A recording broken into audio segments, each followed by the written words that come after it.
Hi, I'm Sandro Massullo and welcome to Massullo Music's Care and Maintenance of the Flute. Today we're going to walk through proper assembly of the flute, reminders of what maintenance materials you might need, and just little tips. First of all, in your kit you should have a cleaning rod, should have a good quality polish cloth, and you should have a swab of some kind to get that moisture away from the inside of the flute. I'll talk about those and their uses in a little bit. First of all, we're going to start off with assembly of the instrument. We have the head joint, the main body, and then we have the foot joint. So in putting these instruments together, you want to avoid touching keys if at all possible. What I like to do, I start with the main body, and I like to hold on to the top of the flute here where there aren't many keys. And you can conveniently fit your right hand in there and reach around there pretty comfortably without actually touching any of the key work. Then with the foot joint, I like to cradle it in my left hand. Now, this is going to be a little harder to do without touching keys. So what you do is you curl your fingers around and hold those two big keys at the bottom in a closed position. If they're closed, you're less likely to bend keys when you put it together. Okay? Now you're ready to assemble your foot joint onto the main body. When you do this, it's really important that you keep the joints straight, little pressure, and always twist when you put it together.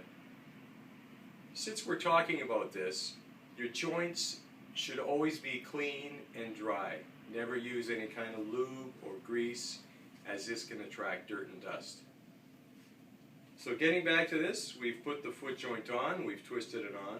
Now what I like to do, I like to switch my hands. So now I'm holding the end of the main body with my left hand, grabbing the head joint in my right hand, again keeping the two pieces straight, twist, and putting them together. As far as alignment, they'll vary slightly, but what I like to do, this post on the foot joint, I like to line it up with the center of the pad cup. You can look down the end, make sure you've got that.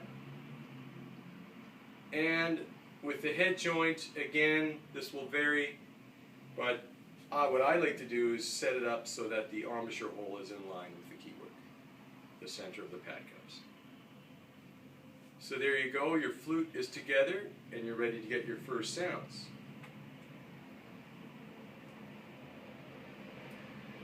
Couple tips on the instrument, and once you're done playing, disassembly is basically the same as putting it together. Give it a little twist, avoid touching keys if you can. Switching my hands again. Now I've got the instrument apart. Now, once we're done playing the instrument, we want to make sure that two things. One, we wipe down all the fingerprints off the instrument. Secondly, we want to make sure we get all that water out of the instrument and all that moisture. Water and moisture is what will eventually kill the pads on the flute. So we'll do that first. We'll swab the instrument first, and then we'll get our fingerprints off second. So what we do is we take our cloth and our cleaning rod, find the corner of the cloth, and we're just going to spin that cloth around the cleaning rod part way, make a little knot, flip it over again, pull it taut. Now we want to go in as far as we can. If you can't go in all the way, don't fret, we'll turn it around. And you may have to do this a couple times. Hold it up to the light, make sure we've gotten all that moisture out of your flute. We do the same thing with the foot joint. And then we go to the head joint and again do the same thing to the head joint.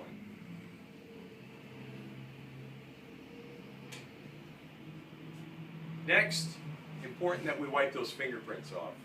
Two reasons. One, to keep the flute looking clean and new. But most important, we all have a certain amount of acidity on our hands.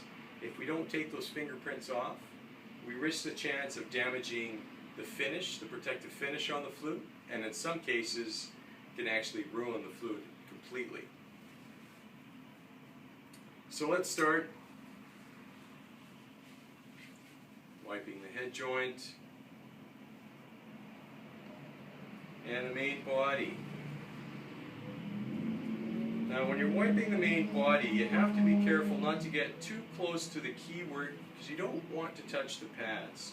Some of these cloths can be a little bit aggressive. Some of them have a jeweler's rouge embedded in it that will actually shine up the flute quite nicely, but could be very hard on the pads. So you don't want to touch the pads, otherwise you could tear the corners of the pads.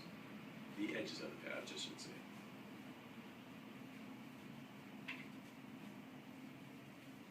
If you're trying to clean the top of the pad cups, gently hold them in a closed position, circular motion.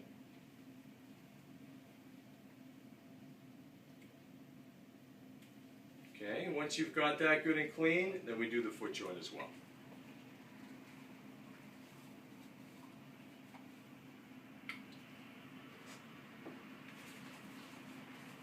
As far as regular maintenance on your flute, it should be looked at by a qualified technician at least once a year.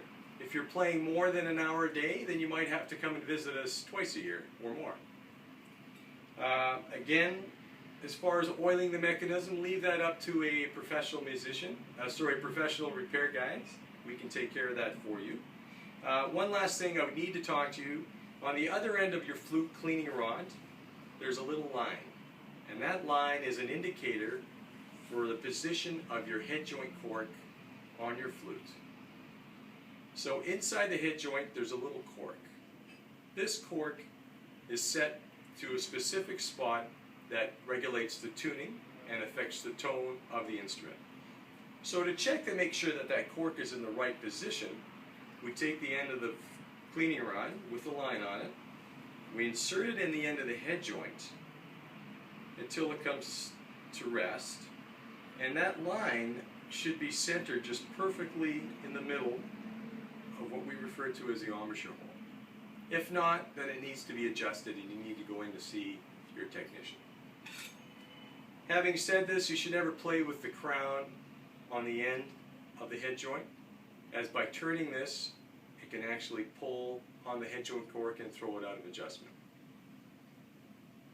These are your tips for assembly of the flute and your basic care and maintenance. If you have any questions, contact us at Massullo Music.